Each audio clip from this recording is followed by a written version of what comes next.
Bonjour les amis, bienvenue sur CYP Stories. Abonnez-vous à cette chaîne pour découvrir des histoires incroyables.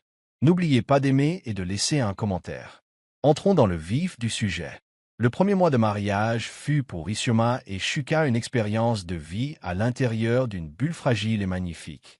Le monde extérieur bourdonnait d'opinions, de gros titres et de rumeurs, mais à l'intérieur du manoir, ils apprenaient à être mari et femme. Leur matinée commençait par un petit déjeuner partagé dans la véranda, un espace qu'Isioma tenait à raviver avec des plantes en pot et des rideaux pastels. Shuka, autrefois habitué aux routines froides et aux repas silencieux, trouvait désormais du réconfort dans sa présence, son chantonnement et sa façon de toujours placer des fruits frais à côté de son café. Le soir, ils s'asseyaient dans le jardin sous les étoiles, tantôt discutant, tantôt assis en silence, reconnaissant de cette paix qu'aucun d'eux n'avait connue auparavant. Mais l'amour s'accompagnait du défi de l'adaptation. Ils étaient deux êtres venus d'univers différents. Shuka, avec son esprit d'entreprise aiguisé et ses émotions réservées, et Isioma, avec son cœur bienveillant et sa douce défiance. Apprendre le rythme de l'autre était tendre, mais aussi maladroit. Il était encore en train de désapprendre le sentiment de tout avoir, elle apprenait encore à être vue. Malgré leurs efforts pour préserver leur intimité, les médias refusaient de laisser leur union en paix. Les mondains critiquaient la disgrâce de Shuka, tandis que les gros titres spéculaient sur les motivations d'Isioma. De la serpillière au manoir, la servante qui a épousé un milliardaire criait un tabloïd à la une des journaux. Isioma essayait de l'ignorer, mais le buzz constant s'infiltrait chez eux. Les invitations aux événements mondains étaient retirées. Les associés et les actionnaires lançaient à Shuka des regards sceptiques. Lors d'une vente aux enchères caritatives à laquelle ils assistaient ensemble, une femme âgée murmura assez fort pour qu'Isioma l'entende. Elle marchait même comme une servante. Cette nuit-là, Isioma ne pleura pas, mais son silence en disait long. Shuka voulait la protéger, combattre chaque voix qui osait la rabaisser. Mais elle lui dit doucement, « On ne peut pas mener tous les combats. Il y en a certains, je dois les mener simplement en me tenant debout. » Il la serra contre lui cette nuit-là, réalisant une fois de plus la profondeur de sa force. Pourtant, le poids de la transition pesait sur elle en silence. Personne ne prépare une femme à la solitude que l'on peut ressentir lorsqu'on se défait de son identité et qu'on la refaçonne aux yeux du monde entier. Le rire d'une gemme dans la cuisine, la simplicité des quartiers du personnel, et même la façon dont Yuzo fredonnait de vieux airs en polissant l'argenterie lui manquaient. Désormais, elle avait des stylistes, des conseillers, des consultants, mais peu de véritables amis. Et le pire, ce n'était pas la pression extérieure, c'était le doute profond en elle. Était-elle à la hauteur de cette vie? Se perdait-elle à vouloir être celle que tout le monde attendait? Un soir, alors qu'elle lisait sur le balcon, elle regarda Shuka, la tête plongée dans son ordinateur portable, et se demanda s'il remarquait à quel point elle changeait. Non pas par désir, mais parce que le monde ne lui laissait pas le choix. La lune de miel était encore douce, mais des fissures commençaient à se former sous la surface, subtiles mais indéniables. Dans les semaines qui suivirent, Isioma se lança dans la transformation du manoir, non pas avec extravagance, mais avec cœur. La maison, si époustouflante par son architecture et son luxe, lui avait toujours semblé un musée froid. Elle commença par ouvrir les fenêtres plus souvent, laissant entrer la lumière du soleil et l'air frais. Les murs, autrefois tapissés d'œuvres d'art abstraites et de palettes neutres, étaient désormais parsemés de pastels doux, de paniers faits main dans son village et de photos de famille. Elle remplaça les fauteuils en cuir rigide par des coussins en tissu douillet, et le salon d'amis fut transformé en un coin lecture paisible, rempli de littérature africaine, de bougies parfumées et de coussins. Le jardin autrefois sans vie s'épanouit sous sa main, où hibiscus, bougainvilliers et basilic poussaient en rythme. Shuka la regardait avec admiration tandis qu'elle parcourait la maison, s'intéressant à chaque recoin. « Tu transformes cet endroit en un véritable foyer, » dit-il un soir en la prenant dans ses bras dans le couloir. Elle sourit. C'était prévu depuis toujours. Mais tout le monde n'appréciait pas les changements. Les anciens employés, en particulier ceux qui avaient servi la mère de Shuka, commencèrent à montrer des signes de résistance subtile. La nouvelle gouvernante en chef, Madame Agnès, remettait fréquemment en question les instructions d'Isioma, toujours poliment, mais sur un ton qui sapait son autorité. « Maman, es-tu sûre qu'on devrait retirer le centre de table en argent ?» Madame Nwobi insistait toujours pour qu'il reste, par souci d'équilibre, disait-elle, les sourcils arqués en signe de désapprobation. Le chauffeur s'adressait alors à elle avec une formalité forcée, et quelques membres du personnel de cuisine chuchotaient lorsqu'elle entra dans la pièce. Iseoma essaya de faire abstraction de cette idée, mais elle la blessa. Elle ne cherchait pas seulement à décorer une maison, mais à remodeler une culture. Et cela, réalisa-t-elle, était bien plus difficile que de choisir la couleur des rideaux ou de réagencer les meubles. La frontière subtile entre le personnel et la dame était encore présente dans l'esprit de beaucoup. Peu importe la douceur de ses paroles ou le respect qu'elle manifestait, à leurs yeux, elle avait franchi la ligne. De l'un d'entre nous à l'un d'entre eux. Shuka remarqua la tension, surtout un matin où il entendit un intendant corriger Iseoma à propos d'un ordre qu'elle lui avait donné. Il n'éleva pas la voix, comme il le faisait rarement, mais sa déception le déchira profondément. « Si tu ne respectes pas ma femme, tu n'as pas ta place dans cette maison, dit-il sèchement à l'homme. Ce moment changea temporairement les choses. Mais plus tard dans la nuit, alors qu'ils étaient au lit, Iseoma soupira profondément. « Je ne veux pas que tu mènes tous mes combats à ma place. » Il se tourna vers elle, confus. « Je ne me bats pas pour toi, Iseoma. Je suis à tes côtés. » Elle lui adressa un sourire las. « Parfois, ils ont aussi besoin de me voir seul. Sinon, ils ne me respecteront jamais. » Shuka hocha lentement la tête, comprenant peu à peu. Ce voyage n'était pas seulement une question de pouvoir ou de position, mais d'identité. Et pour Iseoma, trouver sa place au manoir signifiait retrouver sa voix dans un espace qui l'ignorait autrefois. Elle n'était plus la servante invisible, mais elle apprenait encore à être perçue, cette fois, telle qu'elle était. Pendant des semaines, leur mariage avait ressemblé à une valse délicate, soigneusement mesurée, gracieusement silencieuse. Mais ce n'était qu'une question de temps avant que la danse ne s'essouffle. Cela se produisit un jeudi soir, après une longue journée de réunion pour Shuka et une nouvelle visite de sa belle famille désapprobatrice pour Iseoma. La maison était trop calme, l'air trop tendu. Shuka revint d'une réunion du conseil d'administration visiblement agitée, jetant sa veste sur le canapé et marmonnant des choses à propos des actionnaires. Iseoma, essayant de maintenir le calme, lui demanda s'il avait mangé. Il rétorqua sèchement. « Je n'ai pas besoin d'une autre femme de ménage. J'ai besoin d'espace. » Les mots tombèrent entre eux comme une pierre. « Look her, dit Iseoma, assis Sarah. » Ce n'étaient pas seulement les mots, c'était le ton, le rappel de la facilité avec laquelle il pouvait la réduire à ce qu'elle était autrefois. Elle ne répondit pas. Elle se contenta de faire demi-tour et de monter l'escalier, son silence plus fort que n'importe quelle dispute. Mais Shuka ne le suivit pas. Il se plongea dans ses emails, se persuadant que ce n'était rien, juste une mauvaise journée. Les jours suivants, la tension plana entre eux comme une porte close qu'aucun d'eux ne voulait ouvrir. Ils souriaient devant le personnel, jouaient le couple parfait lors des événements, mais en privé, ils parlaient à peine. Lorsqu'Iseoma évoqua l'idée d'une initiative caritative commune, Shuka rejeta le moment, jugeant que ce n'était pas le bon moment. Lorsqu'elle tenta de lui dire qu'elle ne se sentait pas à sa place dans son monde, il balaya l'idée d'un baiser sur le front et dit « Tu réfléchis encore trop. » Le fossé s'agrandit. Un soir, après un autre dîner silencieux, Iseoma se retrouva à errer dans la cuisine, cherchant le réconfort de la compagnie de Mkem. « Il ne me voit plus » avoua-t-elle, les yeux exorbités. « C'est comme si j'étais un meuble dans son palais. Utile, belle, mais pas vraiment présente. » Mkem, s'essuyant les mains sur son tablier, l'assit et lui servit un verre de zobo chaud. « Tu dois te rappeler qui tu étais avant de devenir sa femme, » dit-elle. « Tu étais entière, audacieuse, discrètement féroce. Ne la perds pas juste pour préserver la paix. » Ces mots restèrent gravés dans la mémoire d'Iseoma lorsqu'elle retourna dans leur chambre. Ce soir-là, elle n'attendit pas que Shuka engage la conversation. Elle le fit asseoir et laissa parler son cœur. « Je ne t'ai pas épousée pour redevenir invisible, » dit-elle. « J'aimais l'homme du sous-sol, celui qui écoutait, qui se confiait. Pas l'homme d'affaires qui oublie que je suis plus que sa femme. » Shuka resta silencieux un long moment. Finalement, il la regarda, les yeux chargés de regret. « J'ai eu peur, » admit-il. « J'avais peur de ne pas savoir être un bon mari. J'avais peur de te décevoir comme mon père nous a déçus. » C'était la première fois qu'il prononçait ces mots à voix haute. Et dans cette vulnérabilité, ils se retrouvèrent. Pas de résolution parfaite. Pas de baiser cinématographique. Juste deux personnes imparfaites qui apprennent à construire quelque chose de réel, ensemble. Iseoma se réveilla le lendemain matin avec une sensation inhabituelle de vertige, l'estomac noué comme s'il s'était retourné contre elle.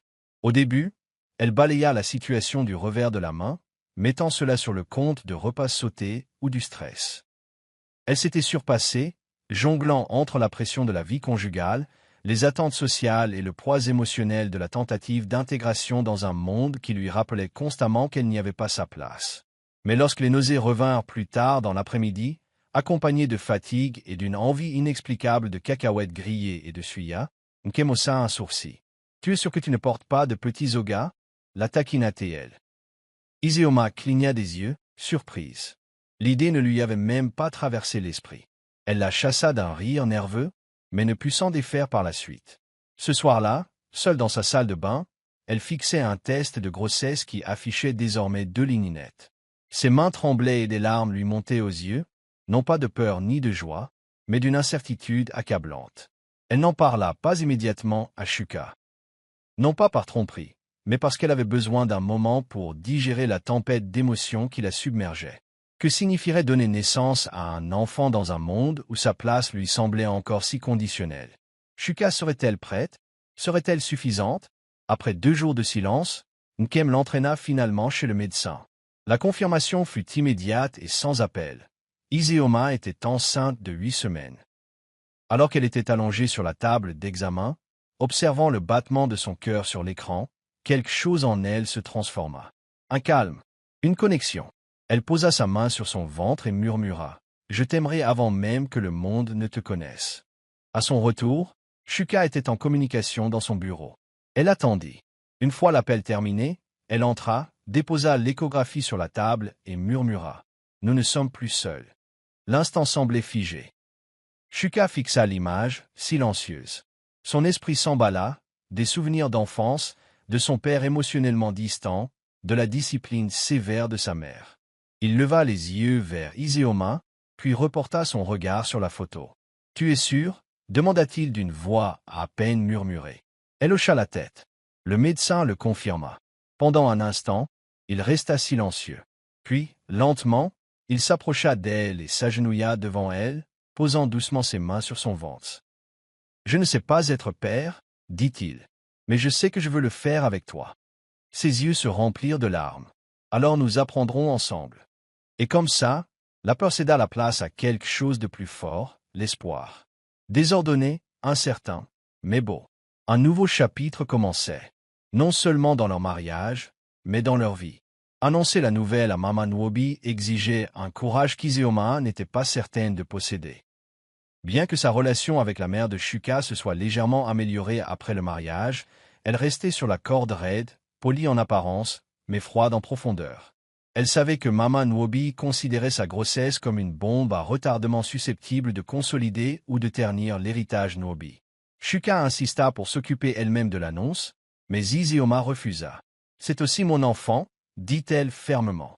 « Si je veux être mère dans cette famille, je ne commencerai pas par me cacher. » Ils ont donc prévu un déjeuner. La maison était impeccable. Le chef avait préparé le riz jollof préféré de maman avec du poisson grillé.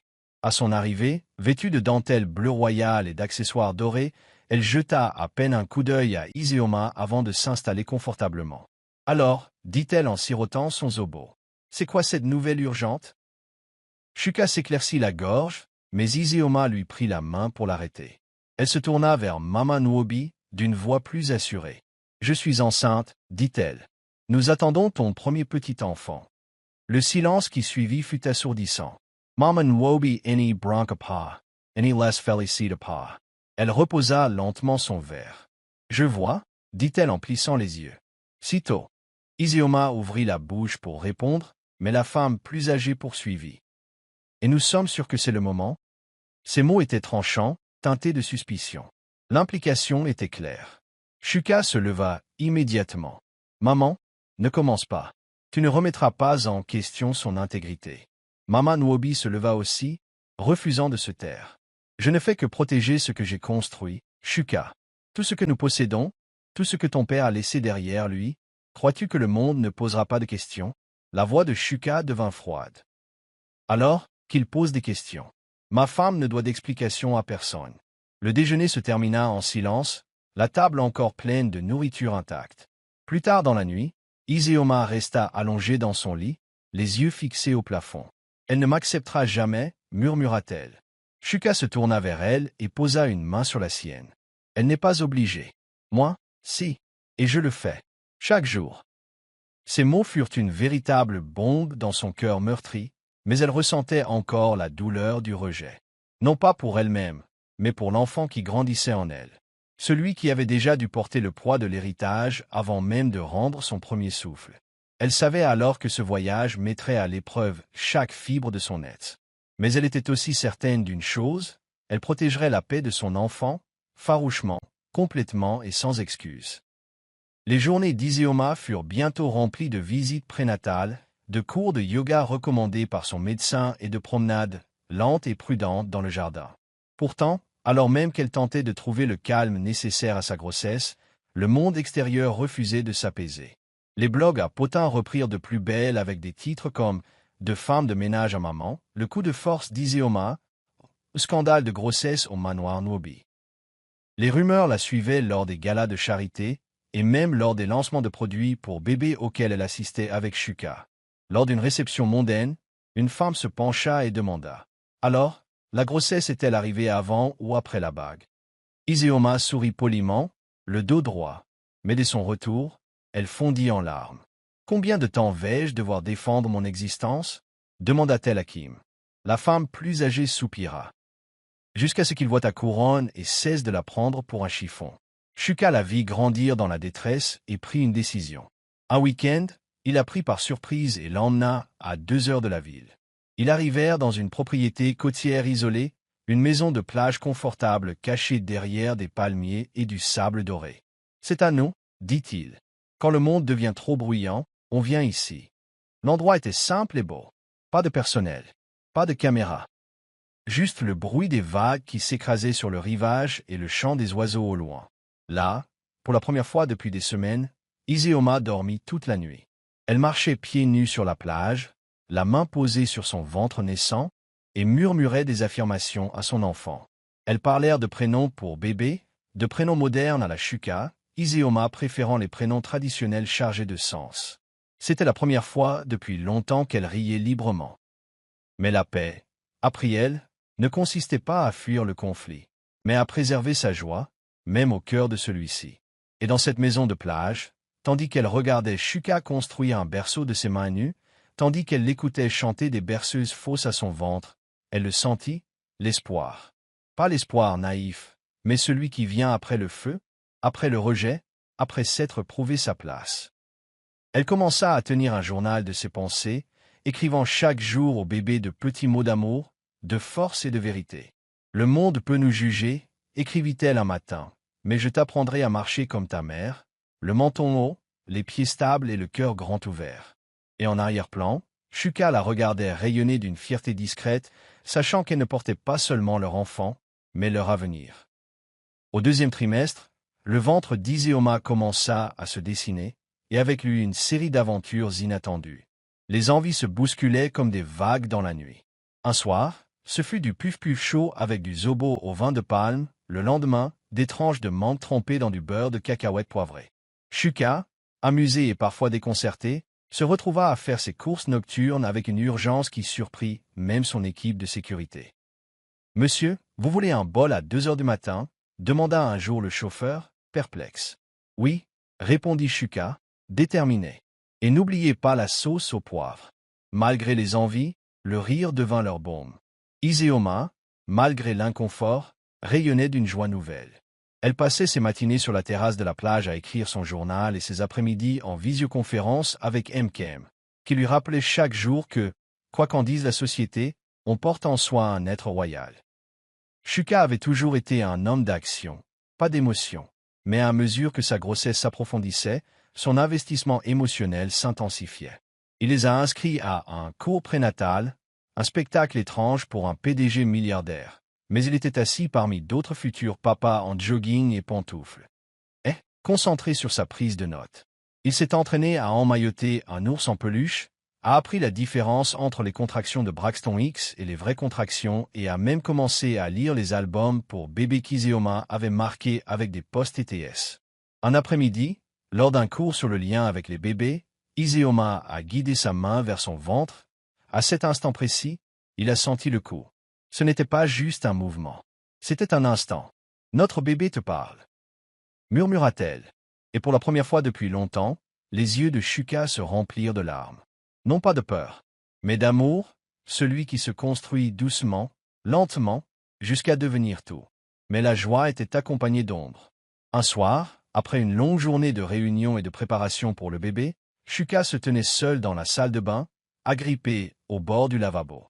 Son reflet le fixait, hanté. Les souvenirs de son père absent revinrent, l'homme parti avant que Shuka puisse parler, dont l'absence le marqua plus que toute présence. L'idée de laisser tomber son propre enfant le fit paniquer. Il haleta, le cœur battant, les murs de la salle de bain semblant se refermer sur lui. Iseoma le retrouva quelques minutes plus tard, accroupi par terre, sa chemise trempée de sueur. Elle ne posa pas de questions. Elle s'assit simplement à côté de lui, sa tête contre son épaule. « Tu n'es pas lui, » murmura-t-elle. « Et tu ne le seras jamais. » Il pleura, non pas de faiblesse, mais de soulagement après des années de peur enfouie. Cette nuit-là, il se promit silencieusement une chose. Quoi qu'il arrive, il serait présent, pour le bébé, pour Iseoma et pour l'homme qu'il apprenait encore à devenir. S'il y avait une personne qui refusait de se taire au milieu de cette paix retrouvée, c'était bien Mama Nwobi. Et cette fois, elle était venue avec plus que des remarques en coin et des regards froids. Elle était venue avec une enveloppe légale remise par son avocat personnel. Iseoma était assise dans la véranda du manoir à son arrivée. Déconcertée, elle ouvrit l'enveloppe et y trouva une demande, déguisée en formalité, pour un test de paternité discret. Ses mains tremblaient. Elle resta figée, incapable de comprendre l'implication. La note disait « Pour plus de clarté et de protection de l'héritage, veuillez comprendre sa procédure. » Quelle procédure? Pour une femme qui avait soutenu son mari à travers toutes les tempêtes, pour un enfant à naître, Sonkoeur Severissa. Au retour de Shuka, Iseoma lui tendit l'enveloppe sans un mot. En la lisant, son expression s'assombrit. « C'est elle qui l'a fait ?» demanda-t-il. Iseoma hocha la tête, d'une voix à peine murmurée. « Elle pense que je t'ai piégé. » Une fureur explosa en lui, non pas celle qui hurlait, mais celle qui bouillonnait avec une intensité silencieuse. « Ça s'arrête maintenant ?» dit-il. Ce soir-là, ils se rendirent sans rendez-vous à la propriété de sa mère. Mama Nwobi les accueillit sous la véranda, déjà prête au combat. « Ce n'est pas personnel, » commença-t-elle. « C'est une question de protection. » Shuka ne la laissa pas finir. Se protéger de quoi? D'aimer la mauvaise femme? De sa propre fierté? Elle resta impassible. Du scandale? Du regret? Iseoma s'avança alors, la voix posée malgré la tempête qui la rongeait. « Ce bébé porte ton sang, que tu le bénisses ou non. Mais je ne te supplierai jamais de l'accepter. » La confrontation s'est terminée dans le silence, mais elle a laissé des fissures trop profondes pour être ignorée. De retour à la maison, Shuka serra Iseoma dans ses bras et lui murmura des excuses qu'elle n'aurait pas dû entendre. « Tu n'as pas à supporter cette douleur, » dit-il. Elle leva les yeux vers lui, les yeux gonflés mais féroces. « Je le ferai même si cela signifie que notre enfant ne le fera jamais. » À partir de ce jour, ils ont décidé de prendre leur distance, de ne plus s'appeler, de ne plus rendre visite. Ils se concentreraient sur eux-mêmes, leur paix intérieure et la vie qui grandit en eux. La famille était censée être un refuge, mais parfois, guérir signifiait en reconstruire une nouvelle. Et c'est exactement ce qu'ils avaient l'intention de faire. Les jours passèrent, et si la tension avec Mama Nwobi s'estompa dans les gros titres, elle resta ancrée dans le cœur d'Iseoma. Elle commença à se replier sur elle-même, à parler moins, à sourire par habitude, à ne manger que lorsqu'on la lui demandait. La grossesse avait déjà tant sollicité son corps, et maintenant son moral commençait à décliner aussi. Shuka remarqua le changement et essaya tout. Massage prénataux, promenade nocturne, petit déjeuner au lit, mais rien ne raviva la lumière dans ses yeux. Un matin, elle resta assise dans le jardin pendant des heures, à écrire et à déchirer des notes. Quand Kim lui demanda ce qui n'allait pas, elle répondit simplement « J'ai l'impression de m'éteindre. » C'était plus que de la tristesse. C'était la solitude dissimulée sous des robes de soie et une envie de manque. C'était la douleur de se sentir étrangère dans sa propre vie. Yuzo vint lui rendre visite plus tard dans la semaine. Le vieux majordome, désormais semi-retraité, avait toujours été un pilier discret dans sa vie. Il la trouva assise près du bassin au carpe koi, un livre non lu sur les genoux. « Tu me rappelles quelqu'un » dit-il doucement. « Ta mère. » Elle leva les yeux, surprise. « Tu la connaissais » Il hocha la tête. Elle nettoyait l'école de ma tante à Enugu. Une femme féroce. Discrète, mais quand elle parlait, on l'écoutait. Des larmes coulèrent des yeux d'Iseoma. Je ne sais pas si je serais assez forte pour ça. Yuzo fouilla dans sa veste et en sortit un petit livre, un cadeau que sa mère lui avait offert un jour, disait-il. À l'intérieur, à l'encre délavée, se trouvait une citation. « Tes racines sont peut-être profondément en difficulté, mais tes branches sauront tendre vers la lumière. » C'était tout ce qu'Iseoma avait besoin d'entendre. Cette nuit-là, elle posa sa main sur son ventre et murmura. « Nous ne nous fanerons pas, nous nous élevons. » Shuka, lui aussi, a trouvé sa propre façon de tendre la main. Un soir, il a laissé une lettre manuscrite sur son oreiller. Ce n'était ni grandiose ni poétique, juste sincère. J'avais oublié qui nous étions au sous-sol. Juste deux personnes avec rien d'autre que la vérité entre nous. Je veux ça à nouveau. Je te veux toi. Vous tous. Elle le trouva endormi dans la chambre d'enfant, entouré de livres pour bébés ouverts et d'échantillons de peinture. Elle se blottit contre lui prit la main et dit « Alors, souvenons-nous. Ensemble. » Ce soir-là, ils ont ramassé les morceaux et ont commencé à les recoller, pas parfaitement, mais magnifiquement. La baby shower était l'idée de Nkem, une petite réunion d'amis de confiance, de personnel fidèle et de quelques personnalités au grand cœur qui avaient soutenu Iseoma dans ce chaos. Le jardin du manoir s'est transformé en un havre de paix au ton pastel, aux fleurs indigènes et aux tissus traditionnels. On y entendait des petites chansons, de la musique iglyphe et beaucoup de rires. Pour la première fois depuis des mois, Iseoma se sentait vue, célébrée et chérie. Le personnel rayonnait de fierté en servant les boissons et en racontant des anecdotes sur le bébé de madame. Yuzo prononça un bref discours, évoquant le premier jour où Iseoma est arrivée au manoir, une jeune fille au regard calme et aux mains assurées. Aujourd'hui, dit-il, nous célébrons une femme qui nous a appris que la grâce ne murmure pas, elle rugit. Les applaudissements qui suivirent furent tonitruants. Mais, comme toujours, la paix s'évanouissait. À mi-chemin de la cérémonie, un invité inattendu arriva. Bianca, une mondaine connue pour sa langue acérée et ses talons aiguilles encore plus pointus, entra d'un pas nonchalant, feignant l'innocence. Elle apportait un cadeau enveloppé d'or et un sourire ensanglanté. « Je ne pouvais pas rater ça, » dit-elle d'une voix forte. De femme de ménage à Rennes, quelle ascension inspirante. Des halètements résonnèrent dans le jardin. Iseoma resta figée un instant, puis sourit et prit le micro. « Merci, Bianca, dit-elle. Tu as raison. Je me suis élevée, et je continuerai à m'élever, parce que l'élévation ne demande pas de permission. » Les applaudissements éclatèrent à nouveau. Bianca, gênée, sortit précipitamment. Ce moment, posé et puissant, a scellé la place d'Iseoma dans le cœur de beaucoup ce jour-là. Elle ne s'était pas contentée de riposter. Elle avait pris possession de son histoire. Plus tard dans la soirée, Shuka la serra contre lui et murmura « Tu étais magnifique. » Elle posa sa tête sur son torse. « J'en ai assez de me battre pour prouver que j'ai ma place. » Il l'embrassa sur le front. « Tu n'as plus rien à prouver. Tu es la preuve. » Et avec cela, le poids sur sa poitrine s'allège légèrement. Non pas parce que le monde avait changé, mais parce qu'elle, si. Shuka s'assit dans le fauteuil en cuir souple du cabinet du thérapeute, la posture raide et prudente, comme si même l'air de la pièce exigeait une négociation prudente.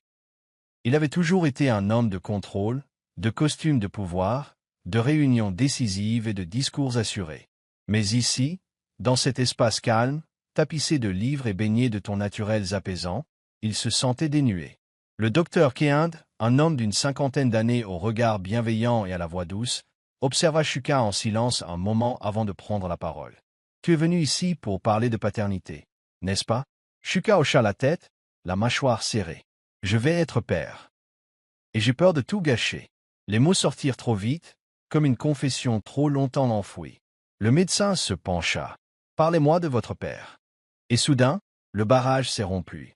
Shuka a parlé de l'homme qu'il n'avait jamais connu, du vide qu'il avait comblé par ses réussites, son argent et sa fierté. Un père qui avait abandonné, une mère qui avait aimé sous certaines conditions. Je ne sais pas ce qu'est un bon père, murmura Shuka. Je sais seulement ce qu'il ne faut pas être. Semaine après semaine, Shuka retournait au bureau. Lentement et douloureusement, il a déballé des années de silence émotionnel.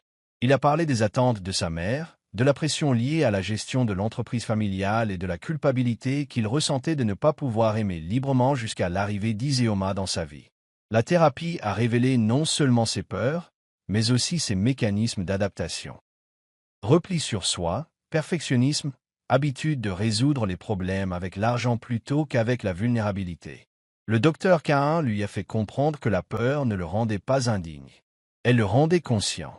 Et cette conscience pouvait se transformer en intention. Lors d'une séance particulièrement difficile, Shuka s'est effondré après avoir décrit un cauchemar où son enfant le regardait avec le même vide qu'il avait autrefois perçu dans son propre reflet. Vous avez le pouvoir d'écrire une nouvelle histoire, a déclaré le docteur Cain d'un ton ferme. Pas seulement pour votre enfant, mais pour vous-même. À la maison, les changements étaient subtils mais profonds. Shuka a commencé à parler plus doucement, à poser des questions au lieu de présumer des réponses. Il s'est montré pleinement présent, physiquement et émotionnellement. Quand Iseoma pleurait à cause de ses pieds gonflés ou de la fatigue, il ne lui proposait pas de solution miracle. Il l'écoutait, la tenait dans ses bras et restait présent. Un après-midi, il lui fit la surprise de peindre lui-même la chambre de bébé. Elle entra, surprise de le trouver en jogging et t-shirt blanc couvert de peinture lavande. « Tu peins » demanda-t-elle en riant. Il la regarda avec un sourire. « J'apprends à bâtir, non seulement des empires, mais des foyers. » Elle se jeta dans ses bras et posa sa tête contre sa poitrine. Pour la première fois, les barrières entre lui et ce qu'il pourrait être commençaient à tomber. C'est arrivé un jeudi soir pluvieux. Le genre de pluie de Lagos qui s'abat sur les toits et enveloppe la ville comme un parchemin trompé. Iseoma se sentait bizarre toute la journée. Légère crampe, tiraillement dans le bas du dos et agitation persistante qu'elle ne parvenait pas à expliquer. Elle attribua cela à une longue journée de préparation de la chambre d'enfant et à des appels successifs avec sa sage-femme. Mais vers 22 heures, alors que Shuka finissait de trier ses emails, il l'entendit l'appeler, non pas par panique, mais avec urgence. Il se précipita à l'étage et la trouva pliée en deux, agrippée au bord de la commode. « Il y a quelque chose qui ne va pas » alta-t-elle. « Je crois que le bébé arrive. » Son cœur battait fort tandis qu'il l'aidait à monter dans la voiture, attendant à peine que la sécurité ouvre les portes avant de filer vers l'hôpital. Le silence dans la voiture était assourdissant, seulement troublé par sa respiration saccadée et ses prières frénétiques. À l'hôpital, les médecins l'ont emmené d'urgence dans une maternité privée. Les moniteurs ont bipé, les infirmières se sont déplacées rapidement, et Shuka s'est retrouvé à arpenter le couloir, trempé par la pluie, l'adrénaline et la peur. Quand le médecin est finalement sorti, il avait l'air calme. C'était une fausse alerte, expliqua-t-il doucement. Contraction de Braxton Hicks, son corps se prépare, mais le travail n'a pas encore commencé. Elle est en sécurité. Le bébé est en sécurité. Mais elle a besoin de repos, tant physiquement qu'émotionnellement. Le soulagement envahit Shuka comme une vague déferlante. Il entra dans la pièce et trouva Iseoma endormie, les mains posées sur son ventre pour la protéger. Il s'assit à côté d'elle, prit une de ses mains dans la sienne et pleura en silence. Pas seulement par peur, mais aussi par la prise de conscience de la fragilité de la vie. Malgré tout son pouvoir et sa richesse, tout pouvait basculer en un clin d'œil. Le lendemain matin, Iseoma se réveilla et trouva Shuka qui l'observait. Ses yeux étaient fatigués, mais emplis d'une résolution plus profonde. « Fini la demi-vie, dit-il. Fini les réunions de conseil à l'heure du coucher. Je fais de la place dans mon agenda. » Elle cligna des yeux, perplexe. « Que veux-tu dire? » « I'll expire. J'ai annulé 3 contrats importants ce matin. Je travaillerai de chez moi jusqu'à la naissance du bébé. » Elle s'assit, stupéfaite. « Tu aimes ton travail. » Il hocha la tête. « Mais j'aime encore plus ma famille. Et j'ai failli craquer hier soir. » Ce moment, imprévu et brutal, a marqué un tournant. Pour la première fois, Iseoma n'avait plus l'impression de porter son enfant seul. Et pour la première fois, Shuka n'avait pas l'impression de fuir quelque chose, mais de courir vers quelqu'un. Vers sa femme. Vers leur enfant. vers l'homme qu'il était censé être. Après la frayeur de l'hôpital, Izioma devint plus calme, plus silencieux, mais pas par peur, par réflexion. Son corps se déplaçait plus lentement, sa respiration plus rapide et son cœur plus tendre. Elle commença à tenir un journal quotidien, écrivant des lettres à son enfant à naître dans un livre relié en cuir usé que Kim lui avait offert lors de la baby shower. La première entrée commençait simplement. « Ma chère Amarashi, je ne sais pas qui tu deviendras, mais je sais déjà que tu m'apprends le courage. » Elle a écrit sur les moments qui l'ont effrayée, ceux qui lui ont donné un sentiment de puissance et ceux qui lui ont rappelé qui elle était. Elle a raconté des histoires d'enfance sur sa mère, qu'il a élevée avec des mains travailleuses et un cœur généreux. Elle a parlé de son village, des rivières et des manguiers, et des nuits où elle rêvait de devenir plus que ce que sa situation lui avait apporté. Un soir, alors qu'elle écrivait sous la douce lumière dorée de la lampe de la chambre d'enfant, elle marqua une pause au milieu d'une phrase. Un souvenir lui revint, un souvenir précis. Elle avait 11 ans et marchait pieds nus dans son village, un cahier d'école enveloppé dans du nylon pour le protéger de la pluie. Un groupe de garçons s'était moqué d'elle parce qu'elle rêvait de la gosse. « Qu'est-ce qu'il y a pour les filles comme toi ?» avait-il raillé. Et pourtant, elle était là, mariée, enceinte, construisant un héritage dans une ville qui semblait autrefois une étoile lointaine. Ce soir-là, elle écrivit « Le monde ne t'offrira peut-être pas de place à table, mon enfant, mais tu peux apporter ton propre tabouret et t'asseoir quand même. » Ces écrits n'étaient pas seulement pour le bébé. Ils étaient une bénédiction pour elle. Un baume pour apaiser des blessures dont elle ignorait même qu'elles saignaient encore. Shuka trouva le journal un matin, caché sous une pile de vêtements de bébé. Il ne lut pas plus loin que la première page, qui lui semblait sacrée. Mais il le referma avec révérence et l'embrassa sur le front. « Tu seras une mère formidable, murmura-t-il. Isioma Surit. J'essaie juste de ne pas perdre qui je suis et qui je deviens. » Il hocha la tête, comprenant plus qu'il ne pouvait le dire. Durant ces semaines tranquilles, tandis que la ville tournoyait devant leurs portes, ils trouvaient la paix dans de petits rituels. Les prières du matin, massage du soir, rêves murmurés sur qui pourrait être leur fille. Et au centre de tout cela se trouvait Izioma, plus seulement une ancienne domestique, plus seulement l'épouse d'un milliardaire, mais une femme qui écrivait sa propre histoire, page après page, pour l'enfant qui un jour l'appellerait maman. Le soleil se levait à peine sur la maison de plage quand on frappa à la porte. Doucement, mais avec insistance, de celle qui porte le poids. Izioma, maintenant enceinte et nichée dans le salon avec son journal et une tasse de thé au gingembre, n'attendait personne. Lorsqu'elle ouvrit la porte, le visage de l'autre côté la fit taire. Debout, il y avait une femme aux joues ridées, au regard perçant, et dont la posture suggérait à la fois l'épuisement et l'endurance. « Isioma » dit-elle d'une voix qui ressemblait à un souvenir. « C'est moi, Tante Ajike. » La dernière fois qu'Izioma avait vu sa tante, elle était à peine adolescente, courant pieds nus dans les rues poussiéreuses d'Inugu, essayant d'échapper au poids d'un foyer violent. « Que fais-tu ici » murmura-t-elle, l'émotion lui serrant la gorge. Ajik avait entendu parler du mariage d'Izioma par un tabloïd local distribué dans un bar du village. Son arrivée n'était motivée ni par la jalousie ni par l'orgueil, mais par autre chose, la culpabilité. « J'aurais dû te protéger, dit-elle doucement plus tard dans la soirée. Mais j'avais peur aussi de ce qu'il me ferait si j'intervenais. » Assis sur la véranda, baigné par la brise, Izioma écoutait, le cœur déchiré entre la douleur de vieilles blessures et le désir de guérir. Sa tante lui racontait des histoires sur sa mère, son amour indéfectible pour Izioma, comment elle avait économisé chaque naira pour que sa fille puisse se libérer, écrire, un jour, s'enfuir. Elle disait qu'on s'épanouirait à Lagos. Je ne la croyais pas, admit Ajik. Mais elle avait raison. Lorsque Shuka revint d'une réunion pour les voir côte à côte, il accueillit chaleureusement la femme, malgré la tension.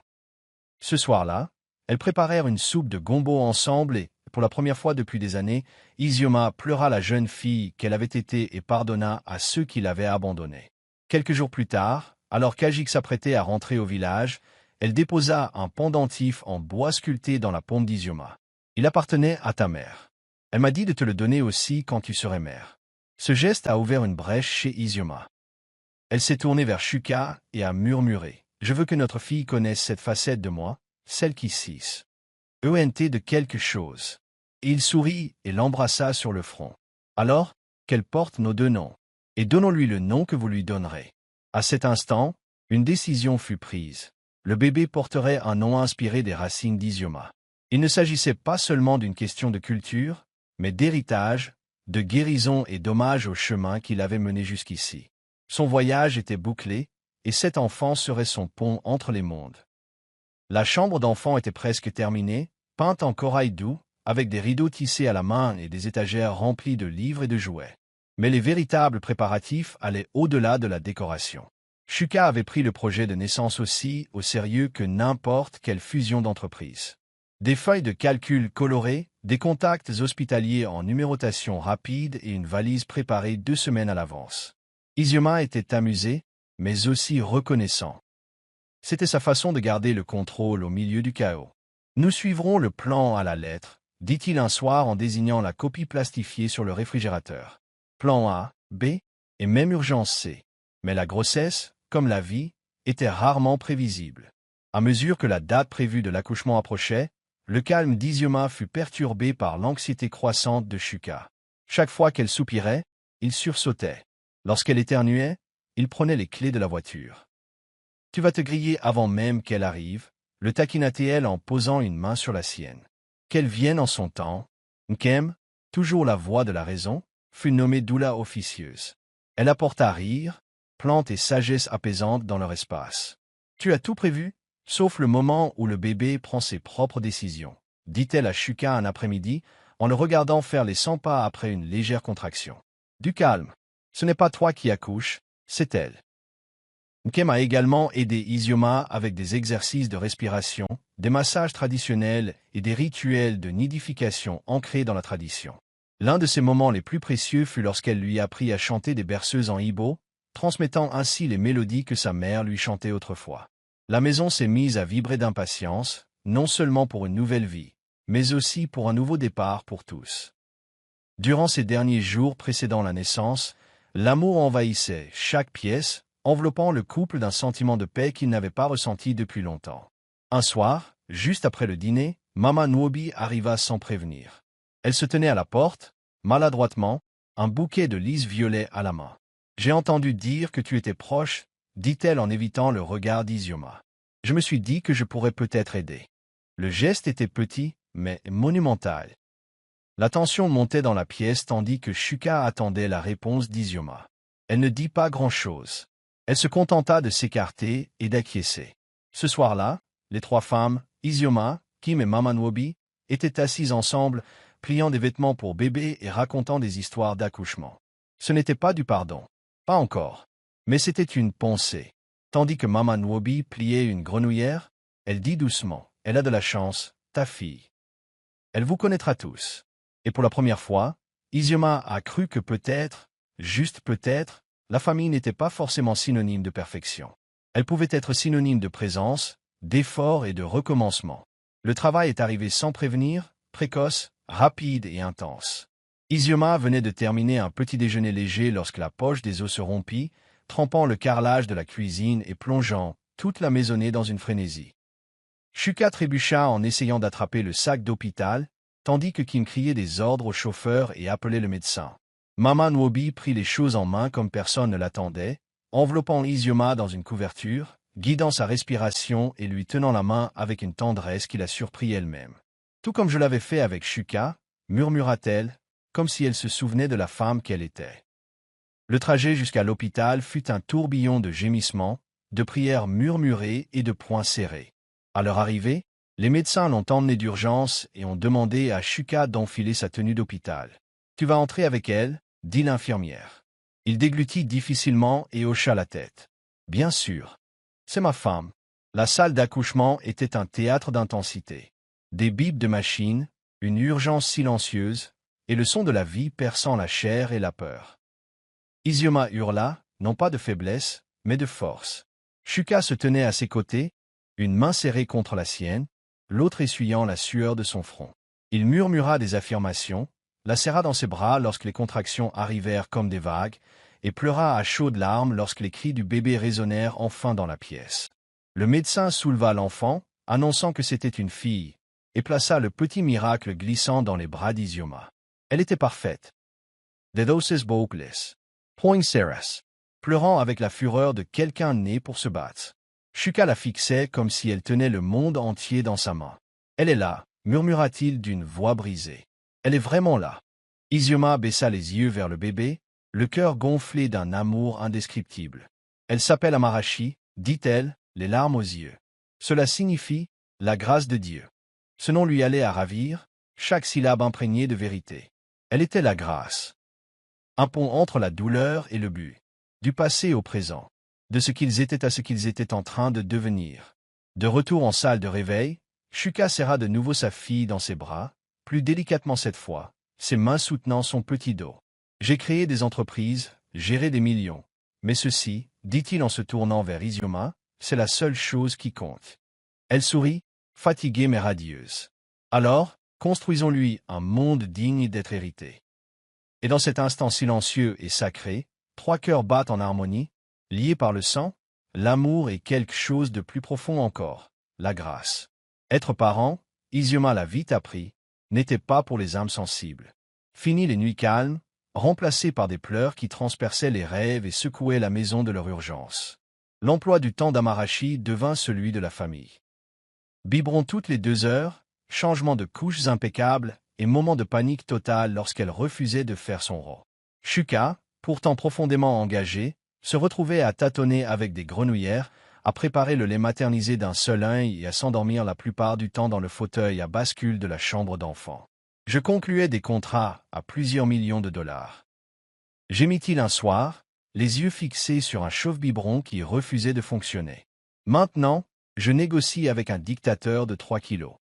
ICO Merit, Malberson Maldados. Elle est en train de gagner. Mais au milieu de l'épuisement, des fissures commencèrent à se former. Shuka a manqué une tétée nocturne, Izuma l'a harcelé à propos de la lessive, et un simple désaccord sur les marques de tétine s'est transformé en une dispute qui les a laissés tous les deux larmoyants et distants. On se perd, a dit Shuka un soir après qu'Amarashi se soit enfin endormi. On ne se parle presque plus, sauf pour le bébé. Izuma s'assit au bord du lit, les bras croisés. Parce que je suis fatigué, Shuka, pas seulement physiquement. Je porte tout en moi. Mes émotions, mes attentes, elles. Et j'ai besoin que tu me revoies. Cette nuit-là, au lieu de se détourner, il s'est rapproché. Je l'ai tenu dans mes bras. Je me suis excusé. Et elle l'a fait aussi. Ce n'était pas une solution miracle. Mais c'était un retour à la compassion, au partenariat, pour eux. Ils ont recommencé à créer de l'espace. Les dimanches soirs devenaient sacrés. Pas de bavardages enfantins, pas de travail. Juste de la musique, de la nourriture et des conversations à voix basse. Ils partageaient à nouveau leurs peurs, leurs espoirs. Ils dansaient dans la cuisine sur de vieilles chansons et lisaient de la poésie à voix haute pendant la sieste. Peu à peu, l'intimité revint. Non pas la passion ardente d'un nouvel amour, mais la chaleur constante d'une croissance partagée. Un soir, alors qu'ils regardaient Amarashi dormir, Shuka murmura. « Elle nous a sauvés. » ICO Surit. Non. Nous nous sommes sauvés. Mais elle nous a rappelé pourquoi nous nous battons. Et c'est ainsi qu'ils entrèrent dans un nouveau chapitre, non seulement en tant que parents, mais aussi en tant que partenaires qui apprenaient encore à aimer à chaque saison. Cela faisait une semaine de silence quand on frappa à la porte d'entrée. Izuma était dans la chambre d'enfant avec Amarashi, fredonnant une berceuse maléfique tout en berçant doucement sa fille pour l'endormir. Le personnel de maison savait qu'il ne fallait pas la déranger dans ces moments-là. Mais la voix d'Nkem, venue du rez-de-chaussée, était imprégnée d'une certaine urgence qu'il était impossible d'ignorer. « Madame, vous avez de la visite. » En descendant l'escalier, Izuma s'arrêta à la dernière marche. Près de la porte, vêtue d'un discret pagne bleu et de talons bas, se tenait Mama Nwobi. Pas de chauffeur, pas d'entourage. Juste une femme à l'air fatigué, les yeux rougis, les mains tremblantes serrant un petit sac. « Je suis venue aider avec le bébé, dit-elle doucement. Si vous me le permettez. » Izuma hésita, submergée par les émotions. Une partie d'elle souffrait encore des blessures infligées par Mama Nwobi. Mais il y avait quelque chose de différent dans la voix de la femme âgée cette fois. Brute, sans retenue, presque humble. Elle hocha la tête et s'écarta. Mama Nwobi entra comme une invitée, et non comme la matriarche qu'elle était autrefois. Les jours suivants, elle n'affirma aucune autorité ni ne donna d'ordre. Elle changea les couches, réchauffa le lait, chanta des berceuses d'une voix qu'elle n'avait pas utilisée depuis des décennies. Et petit à petit, quelque chose a changé. Une nuit, alors qu'elle berçait Amarashi dans la douce lueur de la lampe de la chambre d'enfant, elle s'est tournée vers Izioma et lui a murmuré. « J'avais tort. À ton sujet. À propos de tout. » Sa voix était brisée. J'avais peur de ce que je ne comprenais pas. J'ai laissé l'orgueil m'aveugler. Mais cette enfant, elle est tout ce dont j'ignorais avoir besoin. Merci pour elle. Pour avoir aimé mon fils plus que jamais. Des larmes coulaient sur le visage d'Izioma tandis qu'elle se rapprochait. Nous sommes toutes les deux mères maintenant, dit-elle. Recommençons, pour elle. Et ainsi, le pont qui les séparait depuis longtemps commença à se reconstruire, un instant de calme après l'autre. La tension dans la maison s'apaisa. Les rires revinrent. Même Shuka, jusque-là méfiant, commença à se détendre en présence de sa mère. Il n'était pas une famille parfaite, mais il devenait meilleur, honnête, connecté et en pleine croissance. Et lorsqu'Amarashi tendit la main et saisit le doigt de Mama Nwobi de sa petite main, elle eut l'impression que le passé était pardonné, voire oublié, et que l'avenir, enfin, s'ouvrait à elle. La maternité transforma Izioma d'une manière qu'elle n'avait pas anticipée. Au-delà des nuits blanches et des moments de joie, cela a fait naître en elle une nouvelle flamme, une vocation à soutenir les autres comme elle avait autrefois aspiré à l'être. Un après-midi tranquille, alors qu'elle regardait un documentaire sur la mortalité maternelle en milieu rural, l'idée lui est venue, créer une fondation pour les femmes. Plus qu'une simple œuvre caritative, c'est un centre de ressources offrant une aide médicale, un soutien émotionnel et le développement des compétences aux jeunes mères du Nigeria. Shuka adorait cette vision et proposa de la financer entièrement, mais Izioma déclina poliment. « Je veux la construire à mes conditions. » dit-elle, non pas en tant que ta femme, mais en tant qu'Izioma, la jeune femme qui faisait autrefois des ménages et osait rêver plus grand. Il sourit fièrement. « Alors, laissez-moi être votre premier bénévole. » La fondation a démarré discrètement, mais avec force. Le premier centre a ouvert à Enugu, près de son village natal. La nouvelle s'est répandue comme une traînée de poudre concernant l'épouse du milliardaire, autrefois laveuse de sol et aujourd'hui bâtisseuse d'avenir. Son histoire a redonné espoir aux femmes et son humilité a suscité son admiration. Peu après, un comité national la nomina pour un prix humanitaire prestigieux. À l'annonce de la nomination, Shuka était ravi. « C'est ton moment, dit-il, les yeux brillants. » Mais Izioma secoua la tête. « Qu'ils racontent aussi leurs histoires. Je n'ai pas besoin d'une scène pour briller. » Au lieu de cela, elle a organisé une cérémonie privée de baptême dans sa maison de plage. Pas de presse. Juste la famille, le personnel et les femmes qui l'avaient soutenue dans son parcours. Sous un dais de lin blanc et de tournesol, elle honora Amarashi et toutes les femmes dont l'amour l'avait façonnée, de sa mère, Tankem, à elle-même. Ce soir-là, alors que le soleil se couchait sur l'océan, Izioma se tenait pieds nus dans le sable, tenant Amarashi dans ses bras. « Il ne s'agit pas seulement de donner en retour, » murmura-t-elle. « Il s'agit de lui montrer à quoi ressemble la force. » Shuka s'approcha d'elle, un bras autour de sa taille. « Et à quoi ressemble la grâce aussi. » Ensemble, ils allumèrent une lanterne et la lancèrent dans le ciel. Elle flotta vers le haut, rayonnant comme une promesse. Un symbole que même ceux nés dans l'obscurité pouvaient s'élever, briller et devenir la lumière des autres. Et tandis que tout le monde applaudissait et chantait doucement en arrière-plan, Izioma ferma les yeux et ressentit une sensation de paix, quelque chose de sacré, non pas parce que le voyage avait été facile, mais parce que tout cela en valait la peine.